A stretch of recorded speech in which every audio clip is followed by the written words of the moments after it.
दोस्तों, भाग 1 में आपने देखा था कि वृंदा जब पंकज से कंकाल के बारे में पूछती है तो पंकज अपनी मानसी से कहता है कि मासी आप भी बता दीजिए, आप अच्छे से समझा देंगी। अब आगे देखिए, वो कंकाल किसके है और क्यों है। उसने पंकज से पूछा, मासी आप ही बता दो, इसे आप ज्यादा बेहतर तरीके से बता पाओगी। वह मासी से बोला। पंकज ने मासी को बताने कहा तो मासी और उमा भी वहीं पर बैठ गई। ये कुआ गवाही है लड़कियों पर अत्याचार की। मासी ने एक गहरी सांस ली। मतलब, और ये कंकाल किसके हैं? नवजात बच्चियों के। क्या? वृंदा चौंक गई। हाँ, पर क्यों? इस क्यों के जवाब के पीछे है एक दिल दहला देने वाली कहानी। आजादी से पहले इस गांव में प्रथा थी कि बहू का पहला बच्चा लड़का ही होना चाहिए। यदि लड़की हो तो उसे जन्म के तुरंत बाद ही मारकर इस कुएं में फेंक दिया जाता था। क्या इतनी क्रूरता? मासी से सच सुन वृंदा हैरान थी। हाँ, क्रूरता तो थी ही, साथ ही प्रथाओं के कुप्रथाओं की परिणति के रूप में। मतलब ये बहू की सीमांत क्षेत्र होने के कारण विदेशी आक्रमणकारियों का निशाना सबसे पहले यही क्षेत्र होता रहा है। इसलिए हमेशा से बाहरी आक्रांताओं से पीड़ित रहा है। इसलिए लड़कियों के मुकाबले लड़का होने को ज्यादा तवज्जो दी जाती, क्योंकि वह अपने बाहुबल से युद्ध लड़ सकता था और अपने परिवार और क्षेत्र को बचाने में मदद करता। मुगलों के शासनकाल में स्त्रियों की दशा बेहद दयनीय हो गई थी। वे किसी भी खूबसूरत लड़की को देखते ही उठाकर ले जाते थे। इसलिए पर्दा प्रथा अपनाई गई, जो अब तक मौजूद है। हिंदुओं में शुभ मुहूर्त सुबह के समय माने जाते हैं। सभी शुभ कार्य सुबह के समय किए जाते हैं, पर सोचा है शादियां रात में क्यों होती थी? क्यों? क्योंकि दिन में शादी करते तो वे दुल्हनों को उठा ले जाते थे। इसलिए रात में शादियों का चलन बढ़ा, जो अभी तक चल रहा है। वैसे ही ये प्रथा थी। पहला लड़का होता तो वह परिवार की सुरक्षा कर सके, इसलिए पहला लड़का होने पर खुशी मनाई जाती। पर कब यह प्रथा कुप्रथा में बदल गई और लड़के से पहले लड़की होती तो उसे होते ही मार दिया जाने लगा। ये कुप्रथा बहुत समय तक रही। फिर ये रुका कैसे? सती मैया के कारण। इसलिए हर नई बहू को यहाँ दर्शन के लिए भी लाया जाता है। उन्होंने कैसे इसे रोका? सती मैया का असल नाम सत्यवती था।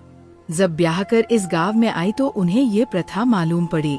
जब अपने सामने ही अपने जेठानी की तीसरी लड़की को जन्म देते और घर में मातम मनाते देखा। नवजात लड़की को लेने पिता दरवाजे पर खड़े थे और माँ की ममता अपनी बच्ची के लिए तड़प रही थी। किसी को पिसा हुआ कांच दूध में मिलाकर पिलाया जाता, किसी को जहर मिला दूध, और कभी गला दबाकर मासूमों को मारकर इस कुएं में फेंक दिया जाता, जो उस समय गांव से थोड़ा बाहर था। बेबस माँ को रोते तड़पते देखा तो अपनी कोख में पल रहे बच्चे पर हाथ रख डर गई कि कहीं उसकी भी पहली लड़की हुई तो क्या वह भी मारकर कुएं में फेंक दी जाएगी। पति से पूछा तो उन्होंने हाँ, यही प्रथा है जिसको ना चाहते हुए भी सबको पालन करना पड़ता है, कहकर सहमति दी और कहा कि उन्हें पूरा विश्वास है कि उनकी पहली संतान लड़का ही होगी। ये सब देख सुन सती मैया बहुत दुखी हुई। वो निश्चय करती है कि अपनी संतान को नहीं मरने देगी। 9 महीने बाद उनकी गोद में भी लड़की आई तो जेठानी फूट फूट कर रोने लगी कि जिस तरह उसकी 3 लड़कियां मारी गई है, ये भी मार दी जाएगी। जब घर वालों को दाई के माध्यम से पता चला कि उन्होंने लड़की को जन्म दिया है तो घर में मातम शुरू हो गया। पति दरवाजे पर नवजात बच्ची को लेने खड़े थे ताकि उसे मार सके, पर वो पहले ही अपने पास छिपाई तलवार निकाल लेती है कि जो उनसे उनकी बच्ची छीनने की कोशिश करेगा उसके हाथ काट देगी, फिर चाहे वो लड़की का पिता ही क्यों ना हो। उनके तेवर देख सब डर गए। सबने बहुत कोशिश की उनकी बच्ची को मारने की, पर कामयाब नहीं हो पाए। वह यहाँ से भागकर कुछ समय अपने मायके में रही। वह पहली लड़की थी उस परिवार की गांव की जो लड़के से पहले हुई और जीवित रही। उसके बाद वह अपनी शर्त पर ही वापस लौटी। उसके बाद उन्होंने बहुत संघर्ष किया, क्योंकि लोग उनकी दुश्मन हो गए थे। जब बात बहुत अधिक बढ़ी, परिणाम स्वरूप उस समय की अंग्रेज सरकार को दखल देना पड़ा और कन्या हत्या पर रोक लगा दी गई। उल्लंघन करने पर मृत्युदंड की सजा का प्रावधान कर दिया गया। उसके बाद प्रथा पूरी तरह बंद तो नहीं हुई, पर कम हो गई। चोरी छिपे आजादी के कई सालों तक भी चलती रही। थोड़ा बहुत अभी भी मौजूद है, तभी तो लड़कों को ब्याह के लिए लड़कियां नहीं मिल पाती है। अब लोगों की मानसिकता थोड़ी बदलने लगी है, पर पूरी तरह से नहीं। अभी लड़कियों के बनसप्त लड़कों को तवज्जो दी जाती है। सती मैया के प्रयासों से लड़कियों को जीने का कानूनी हक मिला। जब तक सती मैया जीवित रही, उन्होंने बहुत संघर्ष किया। उनकी कोशिश कोई भी औरत भूल नहीं सकती, क्योंकि यहाँ की लड़कियों को जीने का अधिकार उनके कारण ही मिला है। इसलिए यह मंदिर बनाया गया है और यह कुआं सबक के तौर पर संरक्षित किया गया है। ये सब सुन वृंदा हैरान थी। वो नॉर्मल नहीं हो पा रही थी। वृंदा, अब चलो यहाँ से हमारा गांव नहीं देखोगी क्या? उसे नॉर्मल करने की गरज से पंकज बोला। जी हाँ, चलो हमारा खूबसूरत गांव देखोगी तो ये सब भूल जाओगी, पंकज ने कहा तो वृंदा उसके साथ जाने को तैयार हो गई। वह मासी, उमा और कमल को वापस भेज देता है और खुद वृंदा को गांव घुमाने ले गया, जिससे वृंदा अब नॉर्मल हो जाती है। दोनों को अकेले बातें करने का भी मौका मिल गया था। अब वे अपने घर की तरफ आने लगे तो आते हुए एक जगह देख पंकज रुक गया। क्यों रुक गए जी? उसे रुका देख वृंदा ने पूछा। यहाँ पर आया हूँ तो पहलवान जी से मिलकर आता हूँ, वो मेरे गुरु भी है। आ जाओ, उनसे आशीर्वाद लेकर आते हैं। नीरव भी वही होगा, हमारे साथ ही घर चल पड़ेगा। आपके गुरु कैसे? आप भी पहलवानी करते थे जी? वृंदा ने हंसते हुए पूछा। हाँ, बचपन में मुझे भी शौक था। मुझे ही क्या, इस गांव के और आसपास के गांव सभी लड़के शुरू में शौकिया तौर पर शुरू कर देते हैं। जो ज्यादा इंटरेस्ट दिखाता है, जैसे नीरव, तो वो दंगल लड़ते हैं, बाकी फिट रहने के लिए करते हैं। नीरव स्टेट लेवल पर कई गोल्ड मेडल जीत चुका है और नेशनल लेवल पर भी गोल्ड मेडल जीत चुका है और इंटरनेशनल की तैयारी कर रहा है। मैं बड़ा था तो 12वीं के बाद पढ़ाई के लिए शहर गया तो बस वही का होकर रह गया, पर मैं चाहता हूँ मेरा सपना अब नीरव पूरा करे, इसलिए मैंने उसे शहर नहीं आने दिया। मैंने तो पहलवानी छोड़ दी, पर अपना गुरु अभी भी उनको ही मानता हूँ। ना जाने कितने पहलवान इस अखाड़े से निकल देश विदेश में नाम कमा चुके हैं और जल्द ही इसमें एक नाम नीरव भी होगा। अच्छा जी, हाँ, सुना तो है कि वे बहुत बड़े पहलवान हैं। हाँ, बहुत सख्त भी हैं और कुछ सख्त नियम भी इस अखाड़े के हैं। जैसे कि ये तो पता होगा, सभी पहलवान बजरंगबली के भक्त होते हैं। पता नहीं? हाँ, होते हैं। सबसे पहले उनका नाम लेकर ही प्रैक्टिस शुरू की जाती है। बजरंगबली का भक्त बनना है तो उनके जैसे आचरण भी करना पड़ता है, इसलिए आचार और व्यवहार से 25 साल तक सबको ब्रह्मचर्य व्रत का पालन अनिवार्य रूप से करना पड़ता है। ऐसा क्या? हाँ, तभी तो नीरव वहाँ आने से बचता है जहाँ तुम रहती हो। वो स्त्रियों को देखने और छुए जाने के डर से दूर रहते हैं। अच्छा, हाँ, इसलिए वो तुमसे ढंग से बात नहीं करता। कुछ नेचर भी वैसा ही है, कुछ यहाँ आने के बाद से ज्यादा हो गया है। ये सबके लिए जरूरी होता है। हाँ, जो 25 से पहले शादी कर लेता है, फिर वे उसे इस अखाड़े में नहीं आने देते, इसलिए सब इसका पालन करते हैं। बड़ा अजीब नियम है। हाँ, अजीब हो या नहीं, पर इस अखाड़े के यही नियम है और सब इसका पालन भी करते हैं। वे दोनों बात करते करते अंदर पहुँच गए। वृंदा, तुम यहीं पर रुकना, वहाँ अंदर औरतों के जाने पर मनाही है। मैं पहलवान जी को बाहर ही बुला लेता हूँ। ठीक है जी। वृंदा बाहर खड़ी हुई तो पंकज अंदर चला गया। काफी देर हो गई, पंकज आया ही नहीं, तो वृंदा चलती हुई थोड़ा आगे चली गई। देखा तो वहाँ पहलवान अखाड़े में दाम पेंच लड़ा रहे थे। प्रैक्टिस करते एक पहलवान ने दूसरे को जमीन पर पटका। वृंदा ने ये सब कभी नहीं देखा था, तो नीचे गिरे पहलवान की हालत पर हंसी आ गई। वह मुंह पर हाथ रख जोर जोर से हंसने लगी। उसका हंसना सुन नीचे गिरा पहलवान उठा तो शक्ल देख वृंदा ने हंसी रोकनी चाही, पर रोक नहीं पा रही थी। वो नीरव था। उसको हंसता देख नीरव झेप गया और तेजी से वहाँ से चला गया। तो अब वृंदा को गलती का एहसास हुआ, पर अब क्या वो बहुत बड़ी गलती कर चुकी थी। उसे वहाँ नहीं आना चाहिए था। नीरव टी शर्ट पहनकर वापस आ गया। वह बहुत गुस्से में था। यहाँ कैसे और क्यों आई पता नहीं है। क्या यहाँ स्त्रियों के आने पर प्रतिबंध है? अक्ल नहीं है जरा भी। वह उस पर आंखें तरेरता बोला। उसको गुस्से में देख वृंदा डर गई, जुबान मुंह में मानो जम गई। किसके साथ आई हो यहाँ? उसने पूछा। वो वृंदा हकला गई, डर के मारे आँखों से आंसू निकल आए। तुरंत निकलो यहाँ से, वह गुस्से में बोला। नीरव क्यों डांट रहा है वृंदा को, ये मेरे साथ आई है। तब तक पंकज भी आया, साथ में पहलवान जी भी थे। सब कुछ जानते हुए भी क्यों लाए इन्हें यहाँ?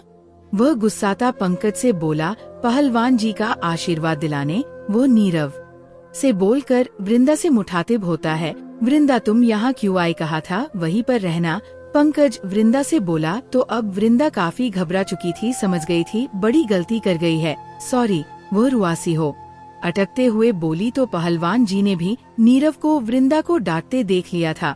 उन्हें भी उसका वृंदा को इस प्रकार डांटना अच्छा नहीं लगा, तो चुप न रह सके। नीरव, ये कैसे तरीका है? भाभी से बात करने का स्त्री से दूर रहने को कहा जाता है। साथ ही उन्हें सम्मान देने की बात भी कही जाती है। स्त्री हर रूप में पूजनीय है, और ये तो तुम्हारी भाभी भी है। अपनी भाभी से ये किस तरह पेश आ रहे हो? मुझे तुमसे ऐसी उम्मीद बिल्कुल न थी। पहलवान जी ने भी नीरव को डांट दिया। माफ कीजिए गुरुजी, पर इन्होंने यहाँ आकर नियम भी तोड़ दिया। और मुझ पर कहते वह रुक गया, क्योंकि वह वृंदा द्वारा उस पर हंसने से भी नाराज था। स्त्री से दूर रहने से कहा जाता है ताकि अखाड़े के नियमों का पालन किया जा सके, परंतु इसका मतलब ये नहीं कि इस तरह अपना क्रोध दिखाओ। ये किसी भी नजरिए से उचित नहीं ठहराया जा सकता। गलती हुई है, इनसे वहाँ से आगे नहीं आना चाहिए था, पर अनजाने में हुई गलती को तो भगवान भी माफ कर देते हैं।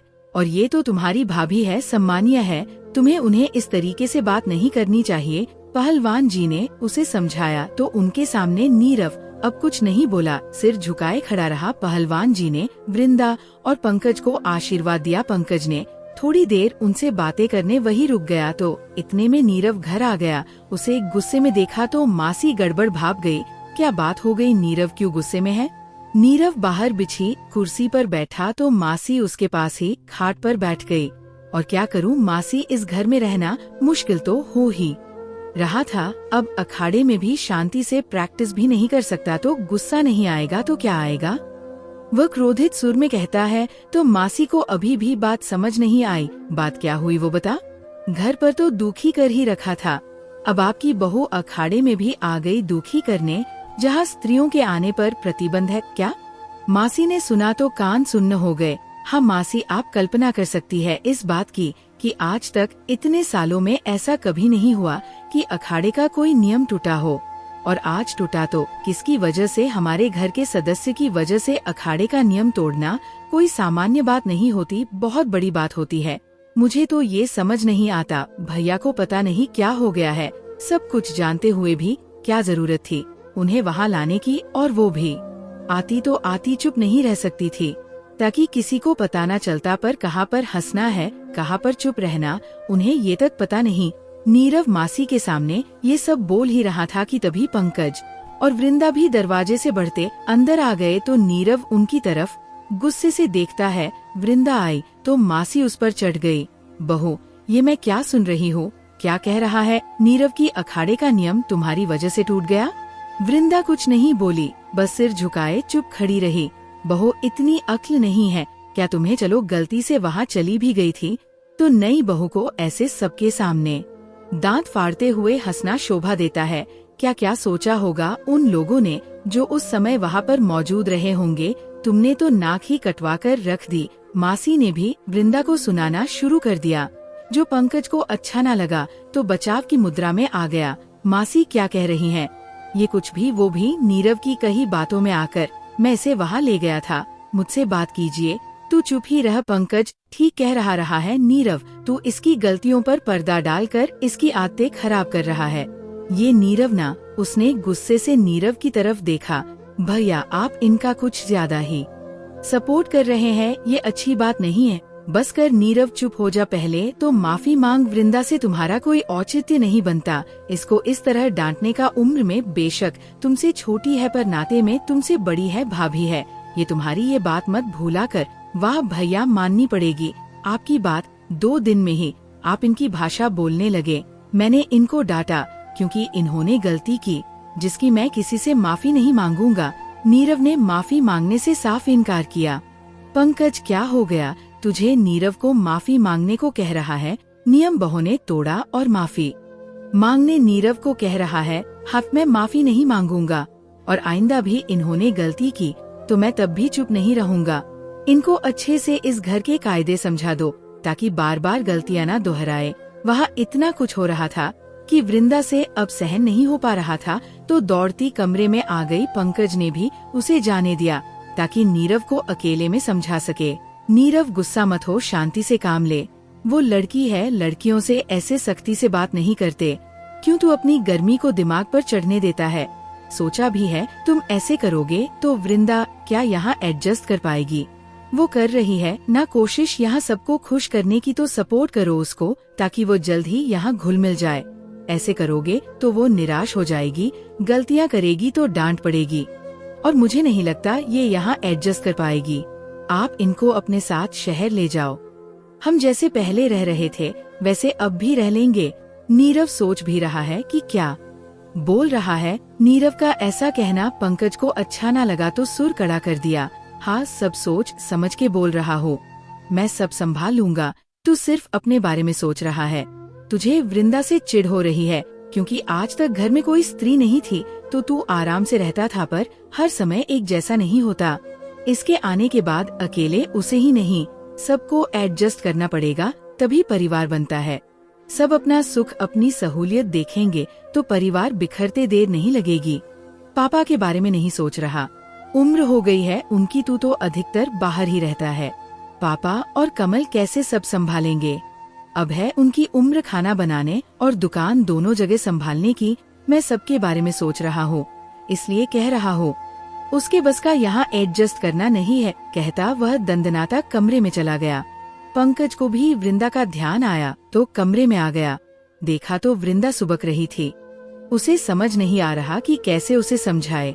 वो बेचारी तो एडजस्ट करने, सबको खुश करने की कोशिश कर रही है, पर नीरव कुछ समझना ही नहीं चाह रहा। वृंदा, पंकज के पुकारने पर उसने उसकी तरफ देखा। मुझसे बहुत बड़ी गलती हो गई जी, पर मैंने जानबूझकर नहीं किया, मुझे माफ कर दो। वृंदा बेड में बैठी थी, वो भी वहीं पर आकर बैठ गया। तुमने कोई गलती नहीं की, जो हुआ अनजाने में हुआ। किसी और ने कुछ कहा क्या तुम्हें? यहाँ तक कि पहलवान जी ने भी तुम्हें कुछ नहीं कहा।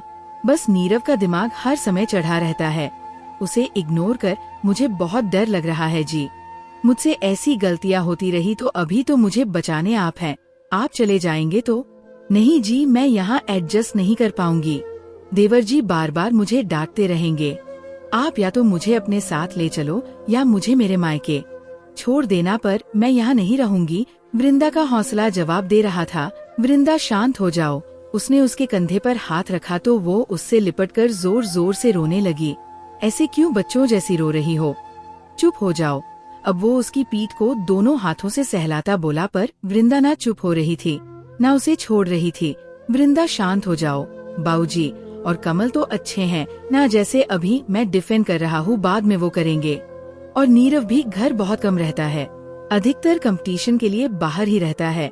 जल्द ही दिल्ली कैंप लगने वाला है, महीने के लिए वो वहाँ चला जाएगा। ऐसे मत घबराओ। काफी देर तक पंकज के सांत्वना देने पर वह चुप हुई। शाम तक वृंदा चुप चुप ही रही, किसी से कुछ नहीं बोली। उसका उदास चेहरा देख अब मासी ने भी फिलहाल कुछ टॉटिंग नहीं की। पता है घर का माहौल सुबह से ही तनावपूर्ण है, जिसे और बढ़ाना ठीक नहीं। शाम को बाऊजी आए तो उन्होंने उन्हें सारा घटनाक्रम बता दिया, जिससे बाऊजी बेहद दुखी हुए। वृंदा अभी नई नई घर में आई है, उसके साथ नीरव का ऐसा व्यवहार सुना तो उन्हें अच्छा नहीं लगा। जाइए आप और पंकज और नीरव को भेज दीजिए, उन्होंने मासी से कहा तो वो बाहर आकर दोनों को बुला लाई। अब आप भी थोड़ी देर बाहर जा सकती है जी, कहती मासी बाहर चली गई। बाऊजी के चेहरे को देख दोनों बात समझ चुके थे तो सिर झुकाए खड़े थे। पंकज, नीरव, ये मैं क्या सुन रहा हूँ?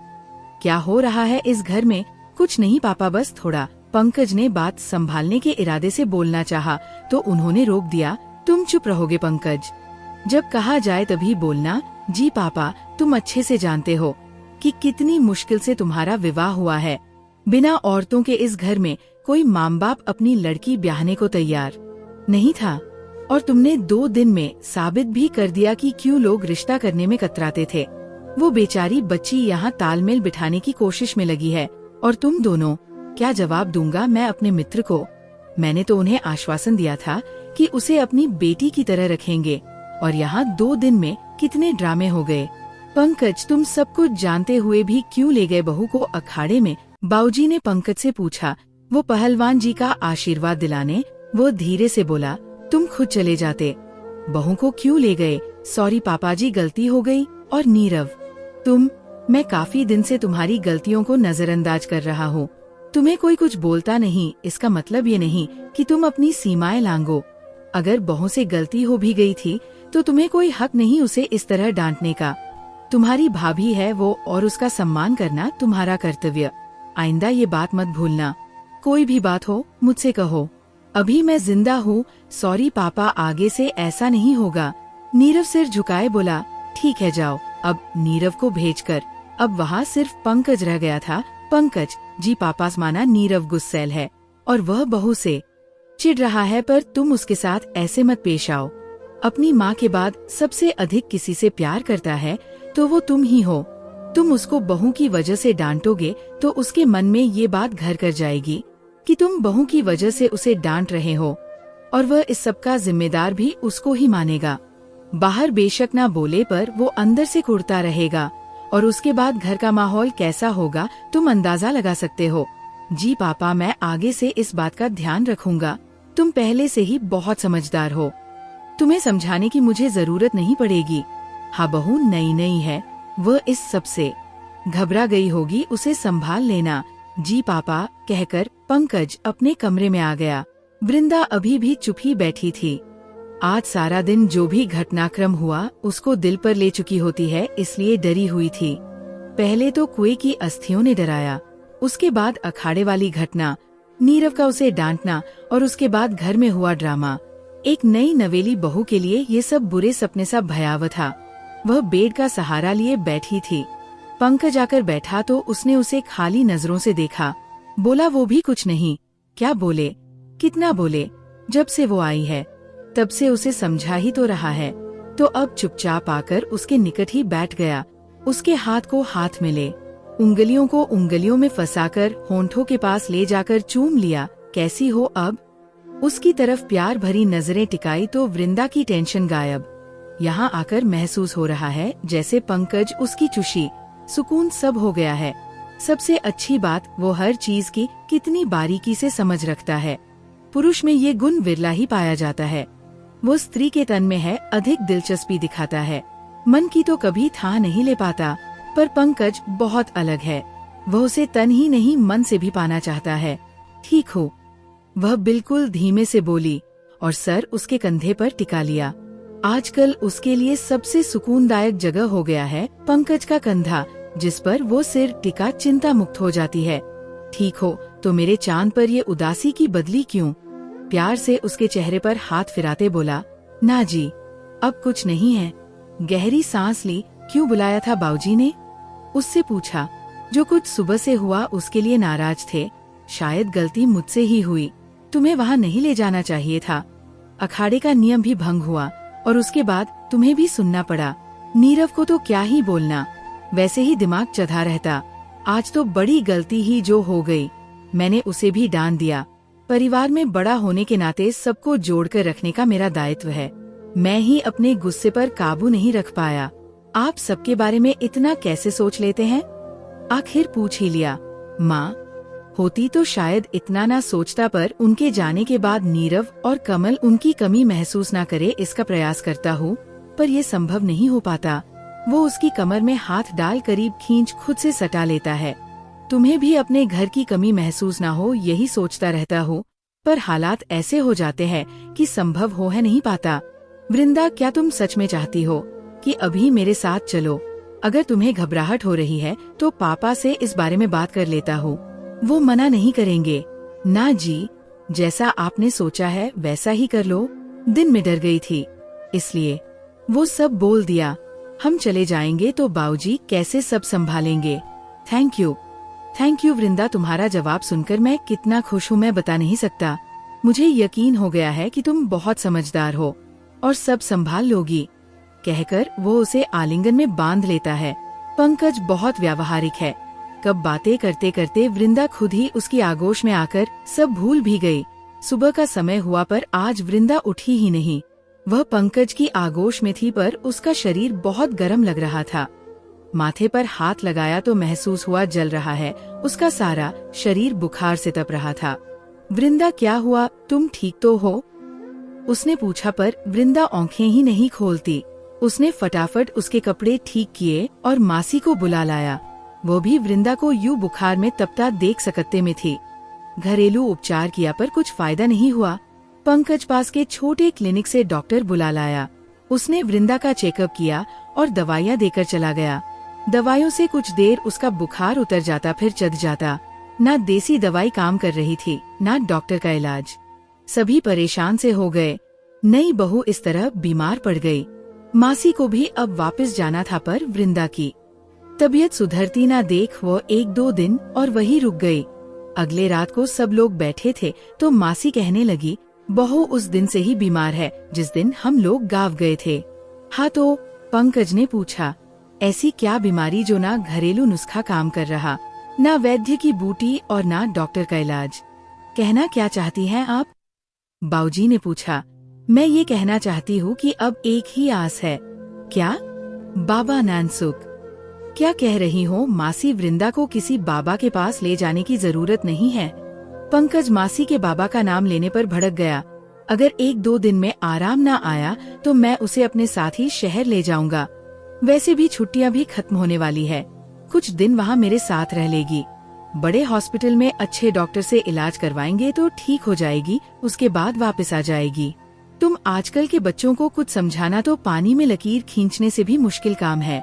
तुम पढ़े लिखे बच्चे क्यों हमारी बातों को इस तरह नकारते हो? क्या हर्ज है बाबाजी के पास ले जाने में? पूरा गांव छोड़ो, पूरे इलाके के लोग उनकी पास समस्या लेकर आते हैं और खुश होकर जाते हैं। मुझे लगता है बहू पर कुछ ऊपरी साए का असर हो गया है, तभी कोई दवा काम नहीं कर रही। ये उस दिन कुएं पर जाकर डर भी गई थी। आपने अब ये क्या नया राग छेड़ दिया है? मुझे लगता है वृंदा को टाइफाइड हो गया है। शहर ले जाकर टेस्ट करवाने पड़ेंगे। एक बार बाबाजी के पास ले चलते हैं, क्या हर्ज है उसमें? उसके बाद तुम्हें जो ठीक लगे कर लेना। मासी, आप क्यों उस बाबा के चक्कर में पड़ी हैं? क्योंकि वे सिद्ध पुरुष हैं। मन की आँखों से वो देख लेते हैं जो हम साधारण मनुष्य खुली आँखों से कभी ना देख सके। मासी बाबाजी का महिमा मंडन करती कहती है। मासी, आप भी सभी लोगों की तरह उनके बुने भर्मजाल में फंस गई है। कुछ सालों पहले आपके नैनसुख बाबा मंदिर के बाहर बैठकर भीख मांगते थे और अब अचानक उनको सब सिद्धियां प्राप्त हो गई। तू शहर जाकर कुछ ज्यादा ही आधुनिक हो गया है, इसलिए उनकी शक्तियों पर विश्वास नहीं हो रहा है। ये सच है कि कुछ साल पहले तक वो अपने जीवन यापन के लिए मंदिर के बाहर भीख मांगते थे। किसी को पता नहीं कहाँ उनका जन्म हुआ, कौन उनके माता पिता है, कोई नहीं जानता। वे भटकते हुए इस गांव में आ गए और मंदिर के बाहर बैठने लगे। लोग दया खाकर उन्हें खाने पीने का सामान दे जाते।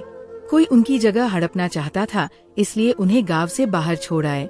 प्यास लगी तो पानी की तलाश में एक सूखे कुएं में गिर गए। उन्होंने पूरे 15 दिन कुएं में भूखे प्यासे रहकर भगवान की भक्ति की और जिस प्रकार सूरदास जी को स्वयं श्री कृष्ण जी ने कुएं से बाहर निकालकर दिव्य दृष्टि प्रदान की, वैसे ही नैनसुख बाबा को भी प्रदान की। और अब वे अपनी बंद आँखों से वो सब देख लेते हैं जो कोई साधारण मनुष्य कभी नहीं देख सकता। ऐसी कुछ नहीं है, मासी ढोंग है उसका। अच्छा, फिर वो कीरत दास जिसका मंदिर के पास टूटा फूटा झोपड़ा था, वो कैसे इतना धनवान हो गया? ये सब बाबाजी की कृपा हुई उस पर। मासी, ये सब उस कीरत दास, सरपंच और आपके बाबा नैनसुख का आपस का गठजोड़ है। कीरत दास और सरपंच पर भी बाबा की कृपा हुई, वरना वो उनके भक्त नहीं बनते। और कितने ही गांव के लोगों को उनकी कृपा का लाभ मिला, तभी सब उनकी भक्ति करते हैं। तेरी ब्याह की मन्नत भी मांगी थी, उनसे उन्होंने उपाय बताया था। पूरे 2 महीने लगातार मछलियों को आटे की गोलियां खिलाई थी, तब तेरा ब्याह हुआ। धन्य है आपके बाबाजी, वरना तो मैं कंवारा ही रह जाता। पंकज हाथ जोड़ता बोला। लगता है हम ब्याह के बाद बाबाजी के दर्शन करने नहीं गए, इसलिए बहू बीमार हो गई। मासी, आपकी बातें सुनकर मेरा दिमाग खराब हो जाएगा।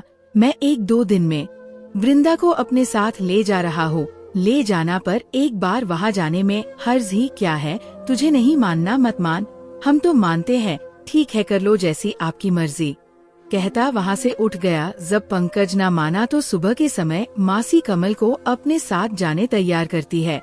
आज वैसे वृंदा की तबीयत में थोड़ा सुधार था, पर मासी उसे लेकर नैनसुख सदन, जो बाबाजी का आवास था और गांव से बाहर प्राकृतिक वातावरण में एक लंबे चौड़े एरिया में बना हुआ था, वहाँ ले आई। प्रतिदिन एक नियत समय पर बाबा नैनसुख दर्शन देकर लोगों की समस्या सुन उसको दूर करने का उपाय बताते हैं। जिसको लाभ लगता है वह बार बार आता है और आकर चढ़ावा भी चढ़ा जाता है।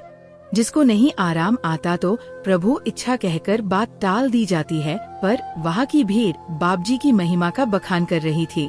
कितने उसमें से सच के भक्त थे और कितने जुटाए गए थे, ये तो बाबा नैनसुख, कीरत दास और सरपंच जाने पर बाकी लोगों के लिए ये बाबाजी की महिमा थी। वे तीनों भी गए और एक जगह पर बैठ अपनी बारी का इंतजार करने लग गए। काफी समय बाद उनका नंबर आया तो मासी वृंदा को लेकर उनके समीप बैठ गई। वृंदा ने नजर उठा बाबाजी को देखा। गोल भरा भरा चेहरा, गले तक आती काली दाढ़ी, बढ़ा हुआ पेट, आसमान तकती बंद आंखें, कहते हैं बाबा नैनसुख जन्मजात अंधे हैं। उम्र 35 से अधिक न होगी। बाबजी खाने के शौकीन है तो भक्तजन प्रसाद के तौर पर खाने का सामना लाते हैं। मासी जी ने भी समस्या बताई तो वृंदा की कलाई पकड़ने हाथ बढ़ाया। अब वृंदा की कलाई उनके हाथ में थी। एक हाथ से पकड़ दूसरे से मसलने लगे। अन्य को ये असामान्य न लगा, पर वृंदा को अजीब लगा। वह कलाई छुड़ाने लगी तो मासी ने उसे घूर कर देखा। अचानक बाबाजी का क्रोध बढ़ गया और उसकी कलाई झटक दी। ले जाओ इसे यहाँ से, वे जोर से चीखे तो वृंदा सहम गई। मासी भी डर गई तो बाबाजी जी से कारण पूछने लगी। क्या बात हो गई बाबाजी, क्या भूल हो गई बहू से? ये नादान है, इसकी किसी बात का बुरा मत मानिए। मासी ने बाबा को क्रोध में देख उनका क्रोध शांत करने की गरज से कहा, जिनको मुझ पर विश्वास नहीं उन्हें यहाँ आने की आवश्यकता नहीं होती, क्योंकि ये सब तो श्रद्धा का विषय है। जब मन में श्रद्धा नहीं तो शायद मैं उनकी समस्या का समाधान नहीं कर पाऊँ। बाबाजी के चेहरे का रंग बदला तो मासी जी उनके चरणों ने दंडवत हो गुहार करने लगी। नहीं नहीं बाबाजी, हम तो आपके परम भक्त है, नई बहू है, अभी नादान और आपकी महिमा से अनजान है। धीरे धीरे ये भी आपकी महिमा समझ जाएगी। कृपया अपना क्रोध शांत करे और हम पर अपनी कृपा दृष्टि बनाए रखें। मासी की गुहार पर बाबाजी तनिक शांत हुए तो मासी को करार भी लौटा। उन्होंने वृंदा को घूर कर देखा और आँखों के इशारे दिखाए, जिसे देख अब वृंदा चुप हो गई। पर बाबाजी तो वृंदा से अभी भी नाराज थे तो मासी को उसे वापस ले जाने को कहते हैं, जिससे मासी घबरा गई तो बाबाजी के चरणों में दंडवत हो माफी मांगने लगी। उनकी प्रार्थना से बाबाजी का दिल पसीजा तो दोबारा से वृंदा की कलाई हाथ में ले ली।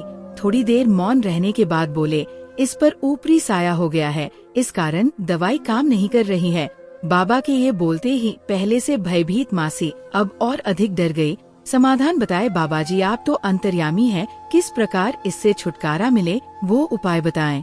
मासी ने पूछा तो बाबाजी ने सुबह उठकर पीपल में जल चढ़ाने से लेकर चींटियों को आटा खिलाने, साथ ही एक अभिमंत्रित धागा और उपायों की लंबी लिस्ट थमा दी। साथ में निर्देश की 3 दिन बाद फिर से यहाँ आए, तब वो आगे का उपाय बताएंगे। घर आकर मासी ने सबको बताया कि बहू पर ऊपरी साया हो गया है, इसलिए उपाय करने पड़ेंगे। पंकज को बाबा पर विश्वास नहीं तो मासी को इन सब पचड़ों में न पड़ने को कहता है, पर मासी तो मासी ठहरी। उसके सारे तर्क उनकी अंध भक्ति के आगे फेल हुए और पंकज को मन मारकर चुप होना पड़ा। तो अब मासी जी द्वारा बाबाजी के बताए गए उपचार भी शुरू हो गए। वैसे तो वृंदा पहले ही सुबह से थोड़ा ठीक थी, पर अगले दिन पंकज उसे पास के कस्बे के बड़े हॉस्पिटल में ले गया। वह अधिक इंतजार नहीं कर सकता, उसकी छुट्टियां भी खत्म होने को हैं।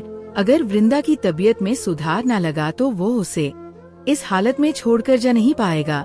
या तो छुट्टी बढ़ानी पड़ेगी या वृंदा को साथ ले जाना पड़ता। इसलिए वह बड़े हॉस्पिटल ही आ गया। वहाँ जाकर उसके सभी टेस्ट करवाए तो जिसका उसे शक था वृंदा को टाइफाइड ही हो गया था, जिसकी वो उपचार के तौर पर दवाइयाँ ले आया, जिससे अब वृंदा को आराम आने लगा। तो सबने राहत की सांस ली, पर मासी जी के लिए तो ये बाबाजी का ही चमत्कार ही था। 3 दिन बाद मासी फिर से बाबाजी के गुणगान गाने लगी।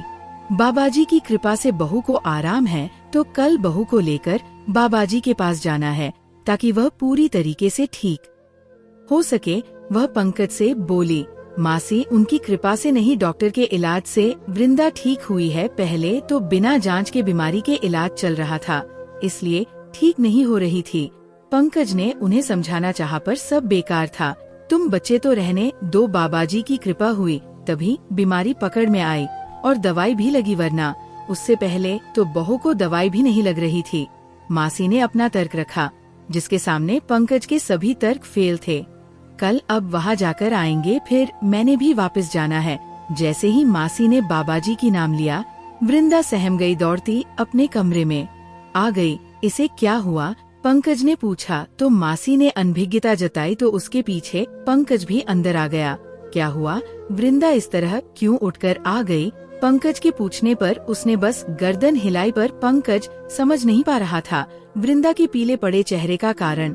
बताओ वृंदा, अजीबो हाँ वो बोलो, मुझे वहाँ बाबाजी के पास नहीं जाना। क्या हुआ जो इतना घबरा रही हो? मुझे नहीं जाना, कहती वह पंकज से लिपट गई। तो पंकज को वजह समझ नहीं आई ना वृंदा बता पाई। अगले दिन सुबह मासी ने बाबाजी के पास चलने जिद की, तो मन मारकर वृंदा तैयार हो गई। पंकज ने मासी को बहुत समझाया कि वृंदा बाबा के चमत्कार से नहीं, डॉक्टर के इलाज से ठीक हुई है, पर मासी ने नहीं मानना था तो नहीं मानी। वह वृंदा को लेकर जाने लगी तो पंकज बोला, रुक जाओ मासी, अब क्या हुआ? मासी खींचती बोली, मैं भी साथ में चलूंगा, मैं भी बाबाजी के दर्शन करना चाहता हूँ।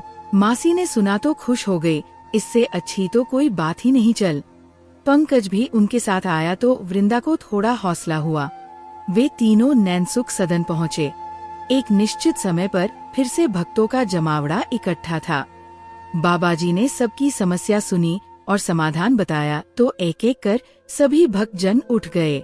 2-4 शेष थे, जिनमें वृंदा भी थी, पर उनकी बारी आने से पहले ही बाबाजी उठकर चले गए। बाकी सब लोगों को वापस जाने को कहा गया, जो वहां से उठकर बाहर बने खुले मैदान में भजन करने लगे। पर वृंदा और बाकी शेष लोगों को अभी वही रुकने कहा गया। कारण पूछने पर बाबाजी थोड़ी देर के लिए ध्यान के लिए गए हैं, बाद में अंदर ही मिलने बुलाएंगे।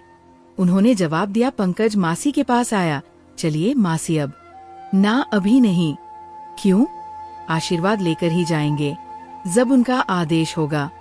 पंकज ने मासी को बहुत समझाया कि चले, पर उनकी जिद के आगे हारकर पंकज भी मजबूरी में बैठा रहा। घंटे भर बाद बाकी लोगों को अंदर ही बुलाने लगे। वृंदा की बारी आई तो घबराहट बढ़ने लगी, पर आज पंकज साथ में था तो थोड़ा हौसला हुआ। अंदर जाने लगे तो उन्होंने पंकज को दरवाजे पर ही रोक दिया कि अंदर सिर्फ वही जा सकता है जिसको समस्या है। वृंदा ने ये सुना तो दिल बैठने लगा। कातर नजरों से पंकज को देखा, पर मासी ने उसका हाथ पकड़ उसे भी रुकने बेबस कर दिया। तो वृंदा आगे बढ़ी। एक बड़े से हॉल को पार कर वह एक छोटे से कमरे के बाहर थी।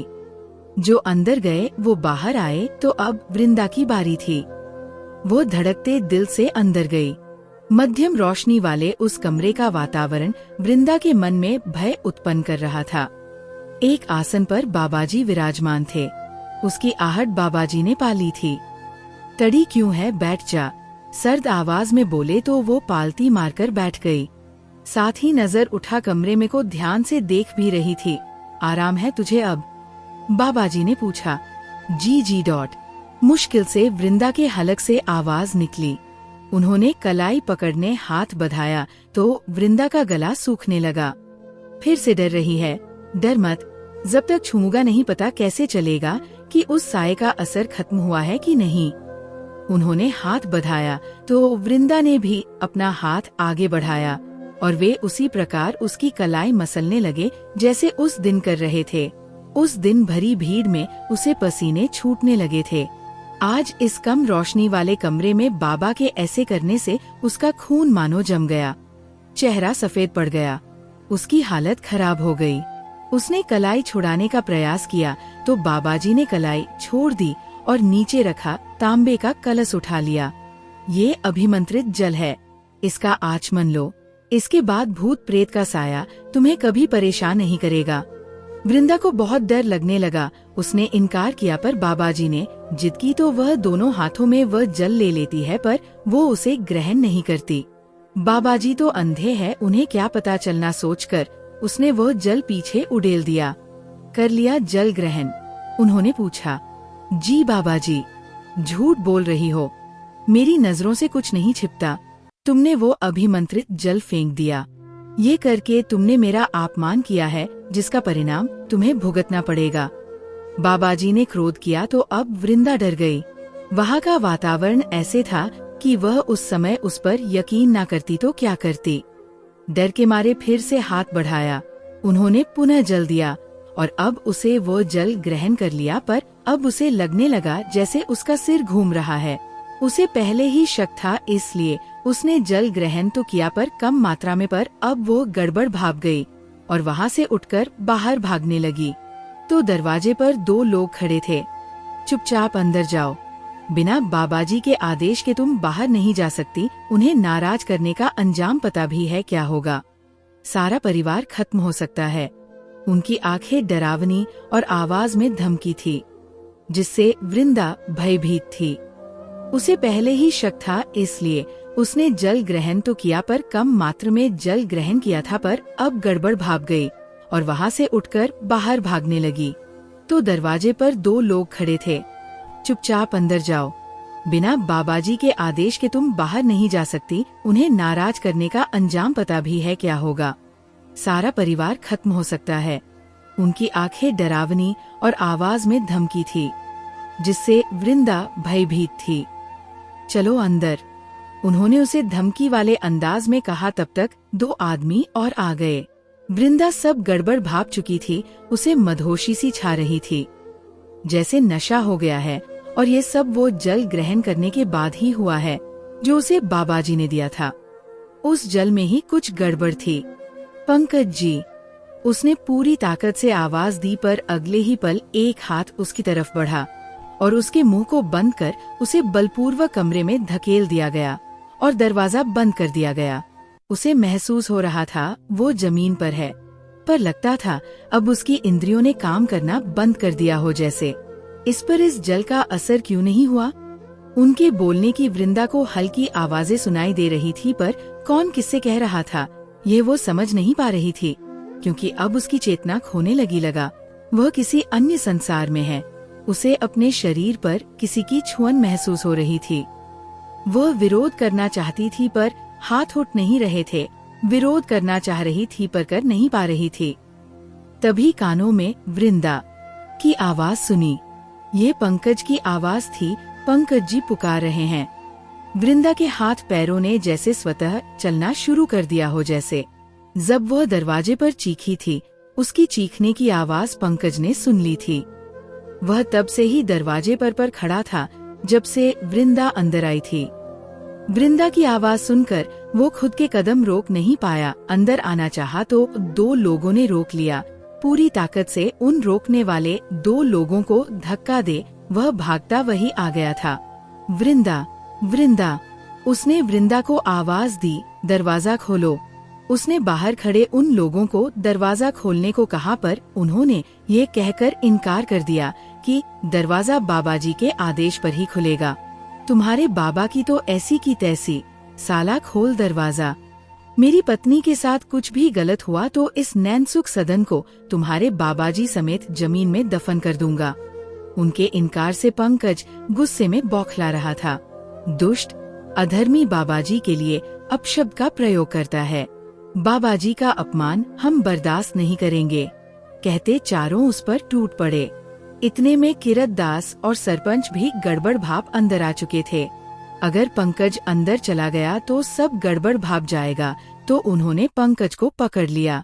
वृंदा, उसने आवाज दी तो वृंदा को उसकी आवाज सुनी। बचाओ पंकज जी। वृंदा की घुटी आवाज पंकज के कानों में पड़ी तो खून में उबाल आ गया। पहलवानी बेशक छोड़ दी थी, पर पहलवानी दाव पेंच अभी भूला नहीं था। हाथ का जोर का पटका एक आदमी को मारा तो वह चित जमीन पर ढेर हो गया।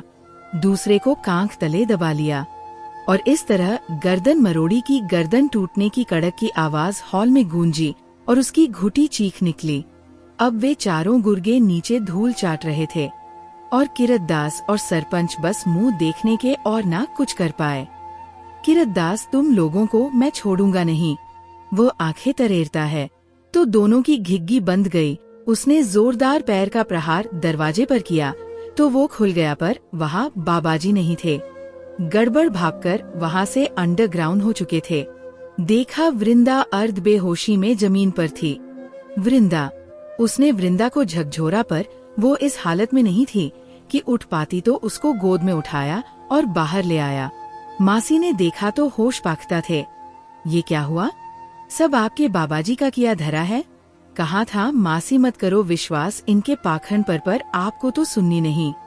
अगर मैं समय पर न पहुंचता तो आज आपके अंधविश्वास के चक्कर में वृंदा के साथ क्या हो जाता आप सोच भी नहीं सकती। उसने गुस्से से मासी से कहा। हुआ क्या? मासी पूछती रही, पर वो कुछ नहीं बोला। वृंदा को उठाकर बाहर ले आया तो मासी भी उसके साथ आ गई। वहाँ ज्यादा देर रुकना भी ठीक नहीं था। बाबाजी का पाखंड इतना मजबूत था कि उसका कोई विश्वास नहीं कर रहा था। यहाँ तक कि मासी भी, इसने बाबाजी के जल का अपमान किया इसलिए इसकी ये हालत हुई है। किरतदास ने ये कहकर सबको अपनी तरफ कर लिया। वैसे भी वे सब बाबा के बुने भरमजाल में इतना फंसे हुए थे कि जैसे सही गलत तो कुछ मायने ही नहीं रखता था।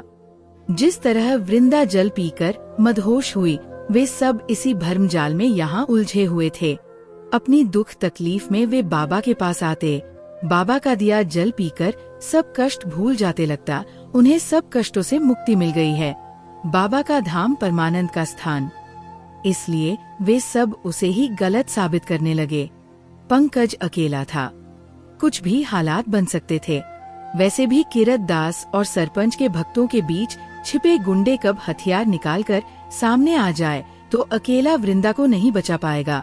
सोचकर वह वृंदा को बाहर ले आया, पर बाहर किरतदास और सरपंच के आदमियों ने उन्हें रोक लिया। सरपंच, अगर चाहते हो कि बाबा के इस सदन के साथ तुम्हारा दाना पानी गाँव से न उठे तो अभी मुझे जाने दो, और नहीं मन भरा तो तसल्ली कर देता हूँ। उसने अपनी तीखी नजरें सरपंच पर टिकाई तो फिलहाल वह भी उसे जाने देता है। और अब पंकज वृंदा को घर ले आया। वृंदा नशे में थी और अब सो रही थी, पर मासी तो अभी भी विश्वास नहीं कर रही थी। उल्टा पंकज को सुनाने लगी कि उसने बाबाजी का अपमान किया, इसलिए वृंदा की ऐसी हालत हो गई है। चुप हो जाओ मासी, वरना मैं क्या कर जाऊंगा पता नहीं। सब कान खोलकर सुन लो। अब अगर किसी ने भी इस घर में बाबा का नाम लिया तो बाबा से पहले वो मेरा दुश्मन होगा। मासी ने पंकज को गुस्से में देखा तो चुप रहना बेहतर समझा। वृंदा को नींद आ गई और वो सो गई थी, पर इतनी देर में वहाँ नीरव भी पहुँच गया। सब घटनाक्रम सुनकर उसका भी खून खौल गया। भैया चलिए, अब हम दोनों चलते हैं। हम उस बाबा को सदन समेत मिट्टी में मिला आते हैं। शांत हो जा नीरव, हम अकेले कुछ नहीं कर सकते।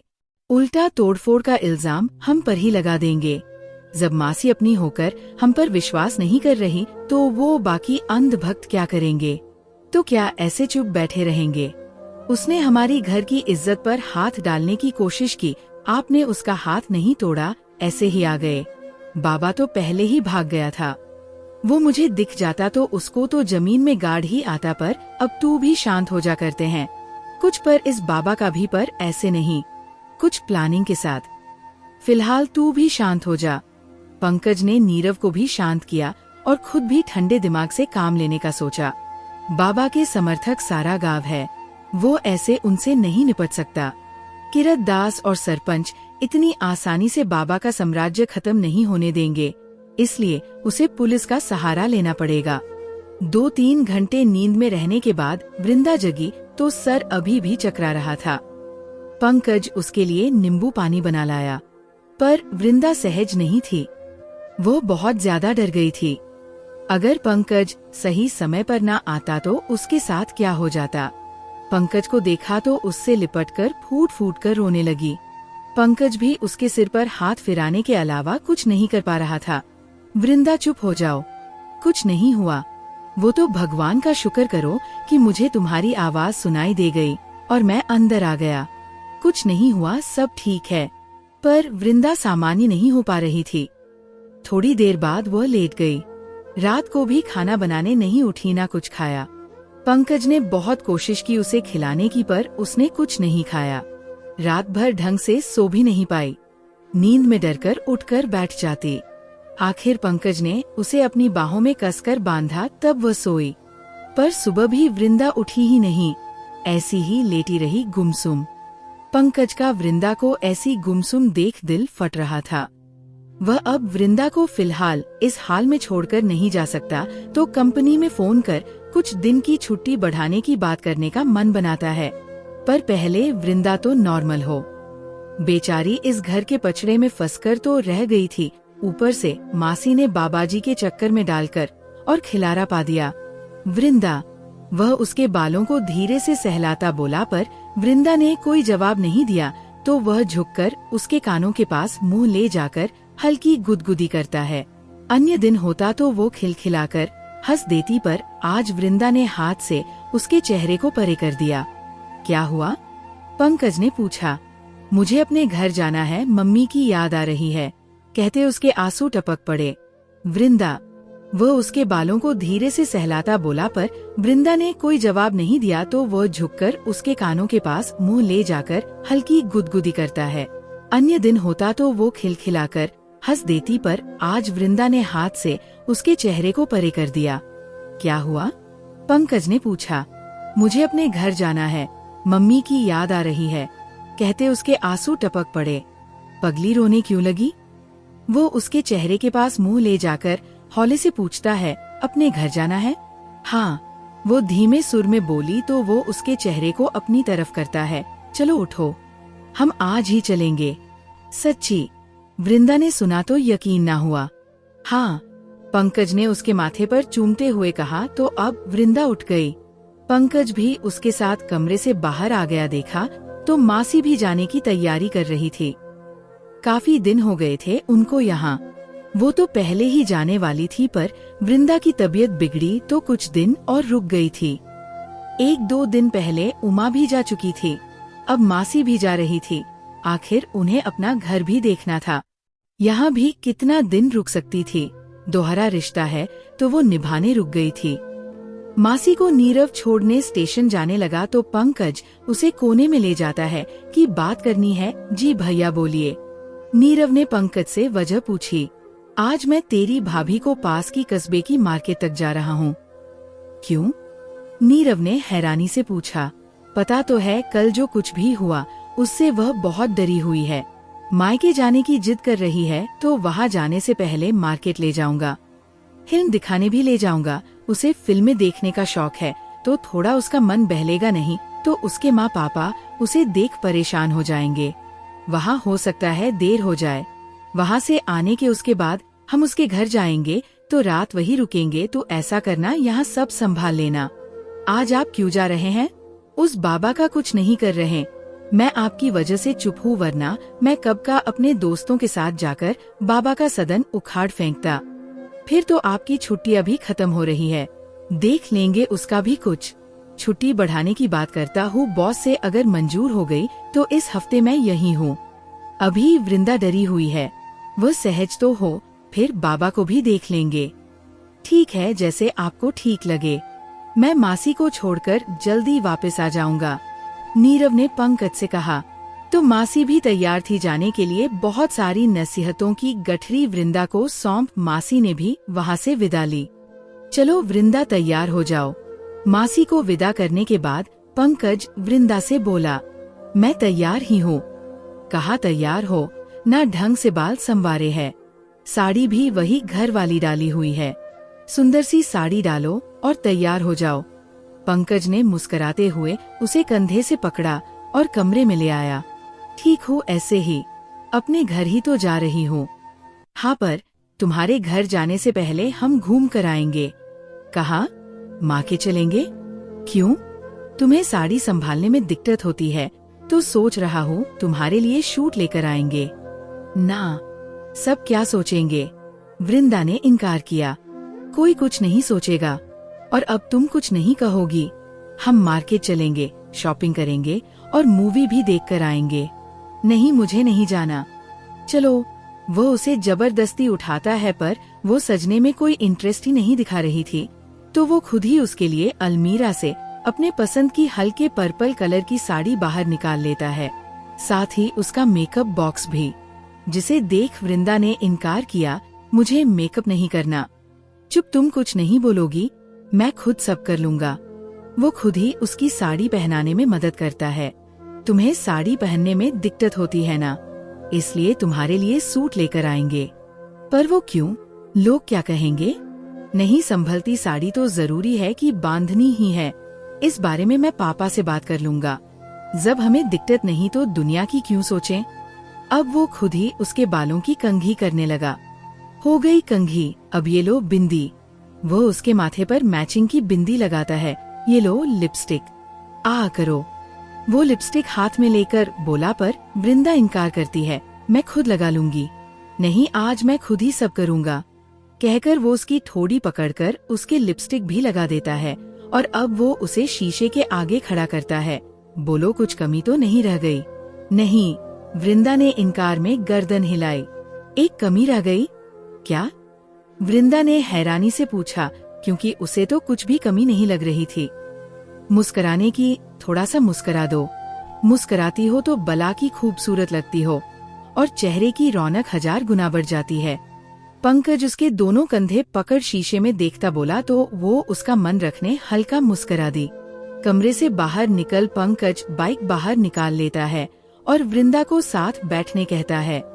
मुझे पकड़ लो अच्छे से। नहीं, मैं ठीक हूँ, वो धीरे से बोली। पंकज ने बाइक आगे बढ़ाई, पर वृंदा तो उसे पकड़ ही नहीं रही थी, दूर दूर बैठी थी। पंकज ने जानबूझकर ब्रेक मारा। पंकज जी क्या कर रहे हैं, कहती वो उसे कसकर पकड़ती है तो पंकज के चेहरे पर मुस्कान आई। कहा था मुझे पकड़ लो, अब पकड़े रहना, छोड़ना मत। जी, वो शर्माती बोली। कस्बा यहीं कोई आधे घंटे की दूरी पर था। सबसे पहले तो पंकज उसे कपड़ों की शॉप पर ले गया और उसके लिए 2-3 सूट खरीद लिए।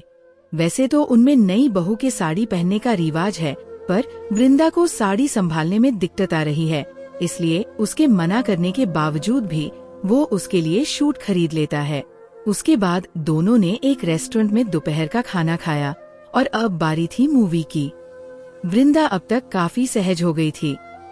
पिक्चर हॉल में बैठे पंकज ने जब उसके हाथ को हाथ में लिया तो अब तो चिंता, डर, भय सब भूल गई। 3 घंटे बाद हॉल से निकले तो पंकज ने पूछा, कैसी लगी मूवी? बहुत अच्छी।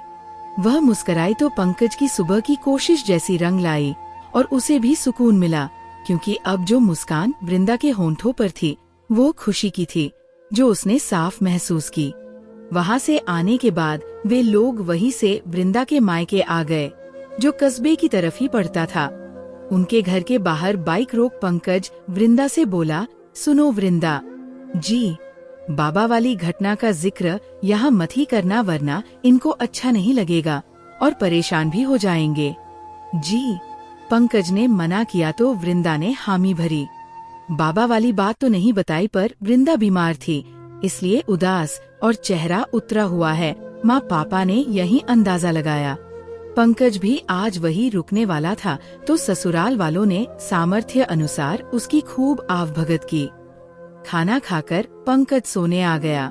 वृंदा तो आज अपने घर वालों के साथ ही रहती होगी, मन में विचार कर वह सोने की तैयारी करने लगा, पर उसे आश्चर्य के साथ खुशी हुई जब देखा वृंदा उसी कमरे में सोने आ गई।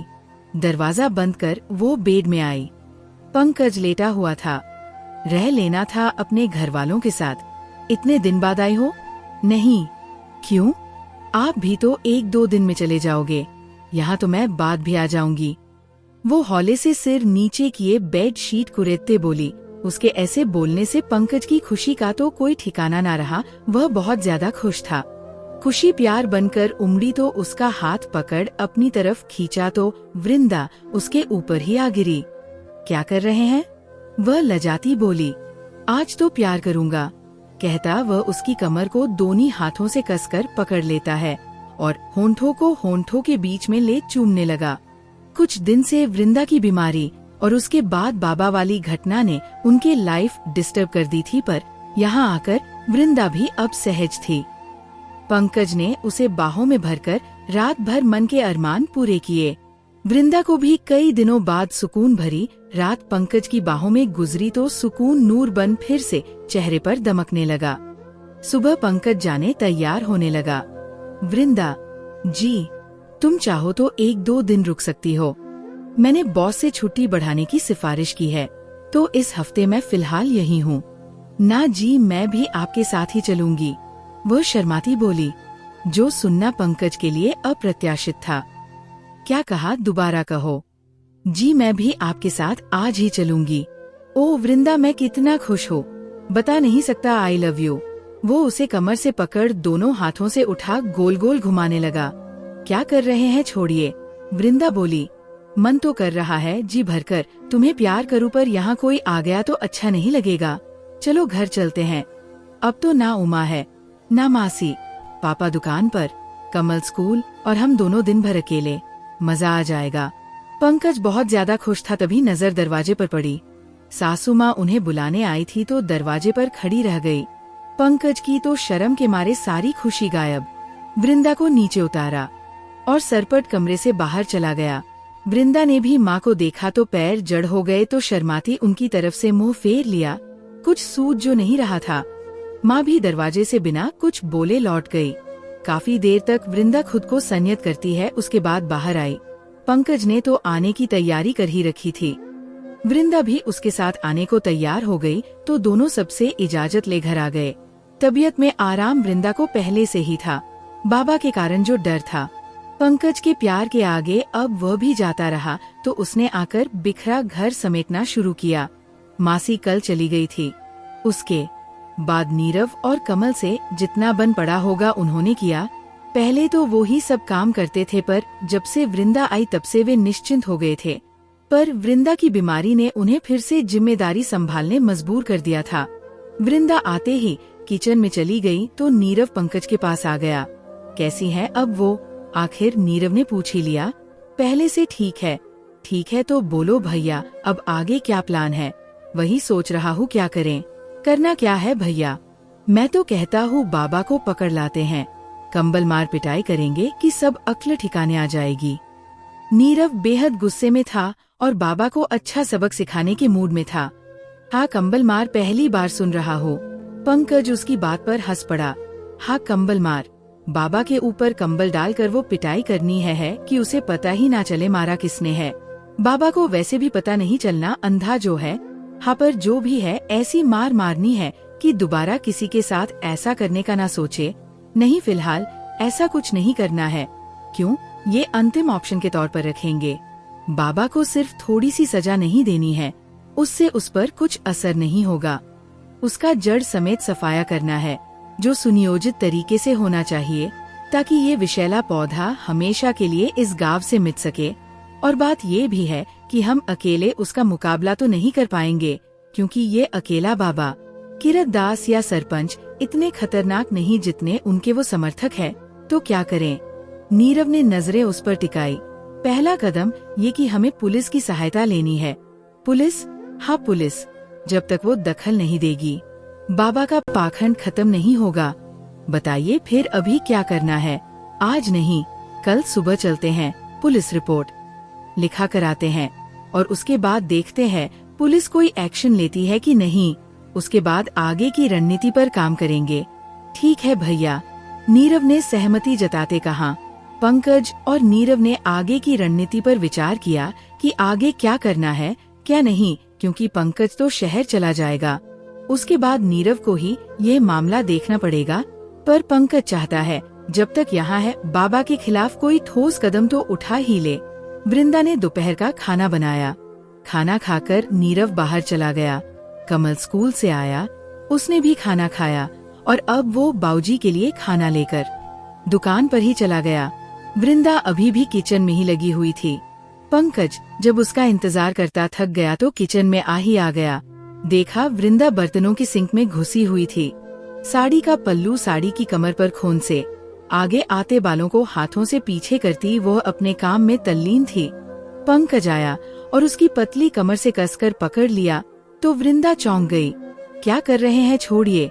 नहीं, कहता उसके गर्दन पर बेथासा चूमने लगा। चलो ना, कमरे में कब से इंतजार कर रहा हो, जब से आई हो यही घुसी हुई हो। काम पड़ा था इतना सारा, वो भी निपटाना था। हो जाएगा बाद में, अभी चलो।